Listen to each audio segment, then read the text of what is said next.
Hi friends, வணக்கம். Welcome to Kuzhali kitchen. இன்றைக்கி நம்ம குழலி கிச்சனில் எங்கே போய்கிட்டு இருக்கோம் அப்படின்னா வேதாரண்யம் போய்கிட்டு இருக்கோங்க. வேதாரண்யத்தில் என்ன ஸ்பெஷல் அப்படின்னா பாருங்கள், இதாங்க ரொம்ப ரொம்ப ஸ்பெஷல். வேதாரண்யத்தில் மீன், கருவாடு இதெல்லாம் ரொம்ப ஸ்பெஷல். ஏன்னா அங்கே பீச்லாம் இருக்குது. இந்த காரைக்கால், வேதாரண்யம் இந்த இடத்துலலாம் மீன் பிடி தாங்க ரொம்ப ஜாஸ்தி. இது ஃபுல்லாக ட்ரை ஃபிஷ் தான், கருவாட்டு கடை தான் இது ஃபுல்லாக. அப்படியே வழியிலே பெரிய மார்க்கெட்டே இருக்குதுங்க. நம்ம காரைக்கால்லே சொல்லியிருப்பேன் நான் பீச்சுக்கு போகும்போது, நல்லா ஃப்ரெஷ் மீன்லாம் அங்கே கிடைக்கும். மீன் தான் ரொம்ப ஃபேமஸ்னு. அதே போல் தான் இங்கே இன்னொன்று என்ன ரொம்ப ஃபேமஸ்னால் உப்பு தயாரிக்கிறாங்க. அங்கே அந்த உப்பளம் நிறைய இருக்குது வேதாரண்யத்தில். அதுவும் நம்ம பார்க்கலாம். அப்படியே இந்த வேதாரண்யத்தில் போகிற வழியில் ராமர் பாதம், ராமர் இறங்கி நின்ன இடமா. நம்ம சீதையை மீட்டிட்டு வர்றதுக்கு போகும்போதோ இல்லை வரும்போதோ அங்கே தான் நின்னாங்க அப்படின்னு சொல்லிட்டு அந்த இடத்துக்கும் நாங்கள் போய் பார்த்தோம். அதுவும் ஆந்தி வேதம். இது முடிஞ்சிட்டு நம்ம கோடியக்கரை பார்க்கலாங்க. கோடியக்கரை உங்களுக்கு எல்லாருமே தெரிஞ்சிருக்கும். நம்ம பொன்னியின் செல்வனில் வரும் பூங்குழலிலாம் அங்கே தான் படகு ஓட்டிகிட்டு வருவாங்க. அங்கேருந்து தான் அழைச்சின்னு போயிட்டு இலங்கைக்கு போவாங்க அப்படின்ற மாதிரிலாம் கதை வரும் அங்கே. இப்போ நம்ம போய்கிட்டு இருக்கோம் கோடியக்கரை. நம்ம அடுத்த வீடியோவில் பார்க்கலாம். இந்த வீடியோவில் வேதாரண்யம் தான் நம்ம வந்துக்கிட்டு இருக்கோம்.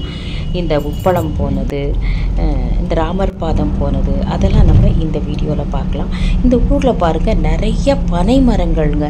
நம்ம தென்னை மரம்லாம் பார்த்துருப்போம், நிழல் தரும் மரம்லாம் வச்சுருப்பாங்க ரோட்டில். ஆனால் இங்கே நான் பார்க்குற இடத்துலலாம் பார்த்தா நிறைய பனை மரம் இருந்துச்சு. ரொம்ப சிறப்புன்னு நினைக்கிறேன். அது இந்த பக்கம் பாருங்கள், எங்கே பார்த்தாலும் நிறைய பனை மரங்கள் தான். அதனால தான் அதையும் நான் ஒரு கிளிப் எடுத்திருந்தேன். ரொம்ப நல்லா இருந்துச்சு இந்த பயணமும். அதுவும் நாங்கள் எல்லாமே ஃப்ரெண்ட்ஸாக வந்ததுனால ரொம்ப ஜாலியாக என்ஜாய் பண்ணிக்கிட்டு தான் வந்தோம். நம்ம கோடியக்கரை போகிறது தான் பிளான்.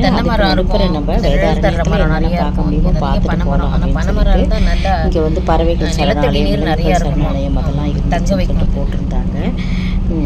இப்போ நம்ம இதெல்லாம் கொஞ்சம் நிலப்பகுதி எப்படி இருக்குங்க. இங்கே நிறைய உப்பளங்கள் இருந்தது. உப்பளமும் நான் உங்களுக்கு காமிச்சிருக்கிறேன். நிறைய பாத்தி கட்டி அந்த தண்ணீர் தேக்கி உப்பு எடுக்கிறது இங்கே அதுதான் மெயின் தொழில் நினைக்கிறேன். நிறைய பேக்கெட் போட்டு நமக்கு கல் உப்பு, சால்ட்டு எல்லாம் வருது இல்லைங்களா. அதெல்லாம் இங்கே நிறையா இருக்குது. ரொம்ப தூரத்துக்கு அந்த உப்பளம் தான் இருந்துச்சு வேதாரண்யத்தில். வாங்க. ஆமாம், அதான் நான் அந்த தென்னை மரம் பார்த்துருக்காங்க. எங்களுக்கு அமைஞ்ச அந்த கேப் டிரைவர் கூட ரொம்ப ரொம்ப நல்லவங்களாக இருந்தாங்க. கார்த்திக்னு நினைக்கிறேன் பேர், கார்த்திக் அண்ணான்னு சொல்லிட்டு. அவர் சரவணனா கார்த்திகான்னு எனக்கு கொஞ்சம் ஞாபகம் இல்லை. ஆனால் ரொம்ப நல்லா எங்களை பொறுமையாக ஒரு இடமா சுற்றி காமிச்சார். இது எங்கள் ஃப்ரெண்டு நாகா தான் அரேஞ்ச் பண்ணி கொடுத்தாரு இந்த ட்ராவல். அவர் தான் எங்களுக்கு ரூம்லாம் போட்டு அவருடைய பொண்ணு கல்யாணத்துக்கு தான் நாங்கள் வந்தோம். அவங்க அரேஞ்ச்மெண்ட்ஸில் தான் நாங்கள் இதெல்லாம் போய் பார்த்தோம். பாருங்கள், சைடில் இருக்கிறது எல்லாமே உப்பளம் தான். அவ்வளோ நல்லா இருந்துச்சு. நான் கிட்டக்கே பார்க்கக்கூடிய ஒரு சான்ஸு. ஃபுல்லாக பாதி உப்பு எடுத்துகிட்டு இருக்காங்க பாருங்கள். வேதாரண்யம் நிறைய உப்பு குவியலாக வச்சுருக்காங்க.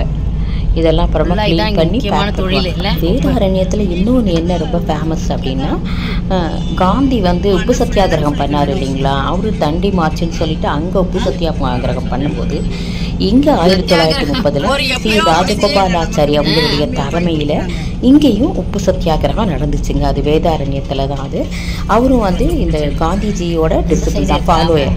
ஆனால் அங்கே பண்ணும்போது இங்கேயும் உப்பு சத்தியாகிரகம் நடந்துச்சு. அதுவும் இந்த வேதாரண்யத்தில் நடந்த ஒரு சிறப்பான சம்பவம். அது பாருங்கள், இது ஃபுல்லாகவே அந்த உப்பளங்கள் தான். உப்பளங்களில் தண்ணீர் தேக்கி வச்சு அந்த உப்பு எடுக்கிறது தான் ஃபுல்லாகவே. ரொம்ப நல்லா இருந்துச்சு பாருங்கள். உப்பு அப்படியே கொட்டி வச்சுருக்காங்க பாருங்கள், எடுத்து நல்லா தேக்கி அப்புறமா பேக்கெட்டாக போட்டும் அங்கே இருந்துச்சு. அதையும் அப்படியே பார்த்துட்டே வந்தோம். ரொம்ப வரலாற்று புகழ்மிக்க இடம் தாங்க வேதாரண்யம். ஃபுல்லாகவே பாருங்கள், எவ்வளோ பாத்திகள் கட்டி தண்ணீர் தேக்கி அது சூரிய ஒளியால் நீர் ஆவியாகி அந்த உப்பு மட்டும் தங்கி இருக்கும்போது வெட்டி எடுத்து தான் வச்சுருக்குறாங்க. அங்கே இந்த தொழில் தான் ரொம்ப சிறப்பாக இருக்குது, மீன்பிடி தொழில். அதுக்கப்புறம் இந்த உப்பு எடுக்கிறது. ரொம்ப தூரத்துக்கு இந்த உப்பளங்கள் தான் நிறையா இருந்துச்சு. இந்த ராமர் பாதம் கோவிலில் ஏறி நாங்கள் அது சின்ன மலை மாதிரி இருக்குது, அது மேலே ஏறி கும்பிட்டுட்டு பாதம் ஒண்டி இருக்கும். அது அங்கேருந்து சுற்றி சீனரிஸ் பார்த்தோம்னா செம்மையாக இருந்துச்சு. அப்போ இந்த உப்பளங்கள்லாம் கூட நல்லா அழகாக தெரிஞ்சுது. எல்லாமே உப்பளம் தான், உப்பு பாருங்கள் ரொம்ப அழகாக இருந்துச்சு. நாங்கள் பக்கத்துலேயே எதுவும் ஃபுல்லாகவே உங்களுக்கு காமிக்கணும்.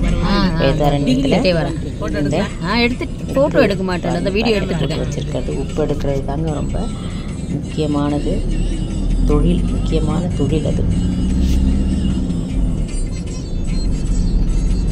இங்கே வந்து இந்த வேடந்தாங்கல்ல வர்ற மாதிரி வேதாரண்யத்துலேயும் பறவைகள் சரணாலயம், ஆனால் அது வந்து ஒரு குறிப்பிட்ட சீசனுக்கு தான் வரும் அப்படின்னு சொல்லிட்டு சொன்னாங்க. இப்போ பக்கத்துலேயே நம்ம அந்த ராமர் பாதம் அப்படின்னு சொல்லிட்டு சொன்ன பாருங்க, அந்த பிளேஸும் வந்துருச்சு. நம்ம வந்து கொஞ்சம் ஸ்டெப்ஸ் ஏறி நம்ம போகலாம் ராமர் பாதம் பார்க்கறதுக்கு. அது கூட ஒரு சின்ன பாருங்க போர்டு இருக்குது, ரொம்ப நல்லா இருந்துச்சு. நிறைய அங்கே குரங்குகள்லாம் இருந்துச்சுங்க. அதெல்லாம் அப்படியே பார்த்துட்டு அதுதான் எடுக்கிறேன் வந்து தான் நம்ம அதுக்கு வந்து எதனாச்சும் போடலாம் அப்படின்னு நினச்சோம். நாங்கள் வந்து இறங்கின உடனே ஒரு 5-6 குரங்கு வந்துருச்சு. டிரைவர் கரெக்டாக ஒரு ஸ்டிக்கு வச்சுருந்தாரு, கையில் எடுத்துக்கிட்டே தான் நல்லா இருக்கு மேலே போயிட்டு ஏறணும். ரொம்ப நல்லா இருந்துச்சு. ஒரு சின்ன இடம், அது பக்கத்துலேயே வேறு ஒரு மாடி மாதிரி ஒன்று இருந்துச்சு, அது மேலே ஏறி தான் நாங்கள் ஃபோட்டோஸ் எடுத்தது. இது வந்து நம்ம ஸ்டெப்பில் ஏறி வந்தது தாங்க. இது கொஞ்சம் எடுத்திருந்தேன் நான். மேலே வந்து அந்த ராமர் பாதம் ஒண்டி அழகாக பாதம் இருந்துச்சு, அதையும் நான் உங்களுக்கு எடுத்திருக்கேன் நான்.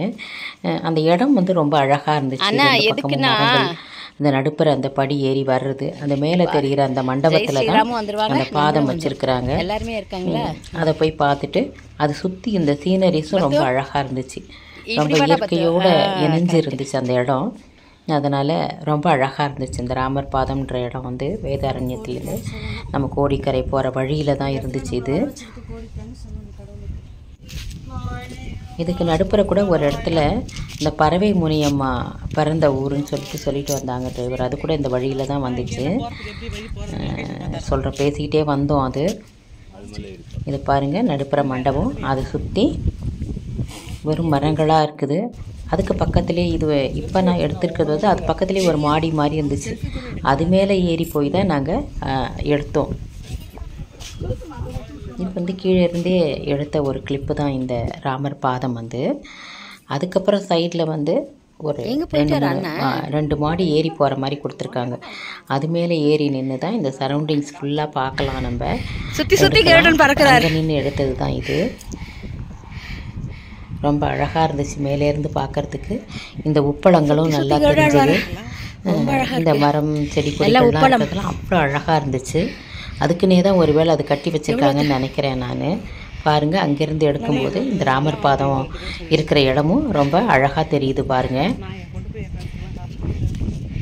கொஞ்சம் அங்கே ஏறி கொஞ்சம் ஏறுறது கஷ்டம், 2 மாடி ஏறணும் தான்.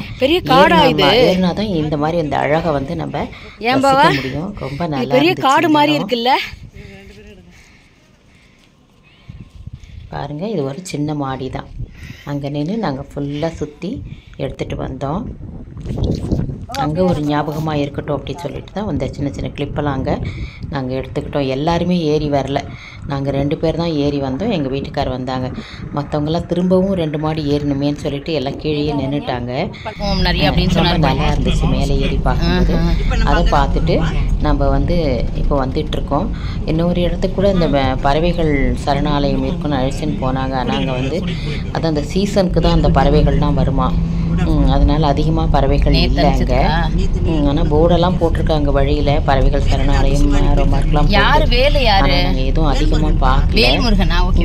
ஆனால் இன்னொரு இடத்துல வந்து விலங்குகள் சரணாலயம், அது வந்து நான் உங்களுக்கு அடுத்த வீடியோவில் காமிக்கிறேன். இதுவே கொஞ்சம் ரொம்ப லெங்க்தியாக போகிறதுனால இது கொஞ்சம் இதோட கட் பண்ணிக்கிட்டேன் நான். அங்கே போய் பார்த்தோம்னா மான்கள்லாம் இருக்கும் அப்படின்னு சொல்லிட்டு சொன்னாங்க. ஆனால் அங்கே வந்து தனியாக வந்து ஒரு சஃபாரி ட்ரிப் மாதிரி வச்சுருக்குறாங்க அங்கே. அதை அடுத்த வீடியோவில் பார்க்கலாம் நம்ம. இப்போ இது வந்து நம்ம ராமர் பாதம் பார்த்துட்டு நம்ம வந்து இப்போ எல்லாரும் எதிர்பார்க்குறீங்கன்னு நினைக்கிறேன். பறவைகள் சரணாலயம், விலங்குகள் சரணாலயம் இதெல்லாம் நோக்கி தான் நம்ம போய்கிட்டு இருக்கிறோம். அது போயிட்டு அதை பார்த்துட்டு அதுக்கப்புறம் தான் நம்ம கோடிக்கரை ரொம்ப நல்லா இருந்துச்சுங்க. ஆனால் அங்கே பெரிய பெரிய அலைகள்லாம் இல்லை, அவங்களுக்கு காமிச்சிருக்கேன். ரொம்ப அழகாக இருந்துச்சு. இந்த சீகல் மாதிரி நல்ல பறவைகள்லாம் நிறையா இருந்துச்சு. ஒரு புது அனுபவமாக இருந்துச்சு. ஏன்னா அதுவும் நான் பொன்னியின் செல்வன் படிச்சுட்டு நம்ம கோடியக்கரை பார்க்கணும். இப்போல்லாம் வந்து அந்த படம் வந்ததுக்கப்புறம் அந்த கதையும் முன்னாடியே நம்ம படிச்சிருக்கோம். அந்த படம் வந்ததுக்கப்புறமா அந்த ஊர்கள்லாம் இப்போ ரொம்ப பிரபலமாகுது. எல்லாருமே போய் பார்க்கணுன்னு ஆசைப்பட்றாங்க. அது மாதிரி தான் இந்த கோடியக்கரை போய் பார்க்கணும் அப்படின்னு சொல்லிட்டு நாங்கள் நினச்சோம். பார்த்துட்டு வந்தோம். ரொம்ப நல்லா இருக்கும் அந்த இடமும். அந்த பீச் போனோம், லைட் ஹவுஸ் போனோம். அதுவும் ரொம்ப நல்லா இருந்துச்சு கோடியக்கரையில். அதுவும் உங்களுக்கு நான் அடுத்த வீடியோவில் ஷேர் பண்ணுறேன். ரொம்ப நல்லா இருந்துச்சு அந்த இடம் கூட. ஒரு சித்தர் கோவில்லாம் கூட இருந்துச்சு. இது வந்து நம்ம போகிற வழி தான் ஃபுல்லாகவே ரொம்ப அழகாக இருக்குது. இழந்த காட்டுக்குள்ளார போகிற மாதிரி தான் இருந்துச்சு. அது காடு மாதிரி தான் அந்த இடம் ஃபுல்லாகவே. பறவைகள்லாம் வரும், விலங்குகள்லாம் இருக்கும் அப்படின்னு கூட சொன்னாங்க. அந்த கோடியக்கரையில் கூட இருக்கும், அந்த போகிற வழியில் மான்கள்லாம் இருக்கும் அப்படின்னு சொல்லிட்டு சொன்னாங்க. ஆனால் ஒன்றும் நாங்கள் அவ்வளோவா இந்த வழியில் எதுவும் பார்க்கல, எங்கள் கண்ணிற்கு எதுவும் படலை. இருந்தாலும் நாங்கள் பர்டிகுலராக அந்த இடத்துல போய் பார்த்தப்ப மான்கள் இருக்கும் அப்படின்னு சொல்லிட்டு சொன்னாங்க.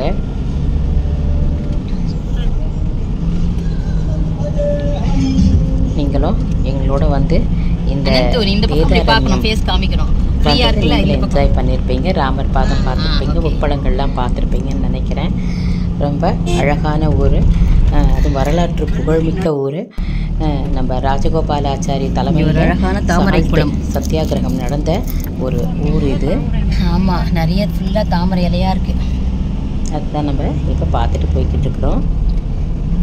இப்படி எல்லோரும் நம்ம ஃப்ரெண்ட்ஸோடு போயிட்டு இருக்கும்போது கவிஞர் ஜீவாவும் நம்ம கூட தான் பயணிச்சிட்ருக்காங்க. அவங்க ஒரு கவிதை எழுதியிருக்கிறாங்க. நம்ம இப்படி ஜாலியாக போகிறத வச்சு அந்த கவிதை இப்போ படித்தா வந்து நேரம் பத்தாதுன்னு நினைக்கிறேன். கவிதை பக்கத்தில் நான் அந்த கவிதையை நான் உங்களுக்கு படித்து காமிக்கிறேன். நான் இதன் தொடர்ச்சியை அடுத்த காணொளியில் நம்ம பார்க்கலாம் நண்பர்களே. வாழ்க வளமுடன். நன்றி.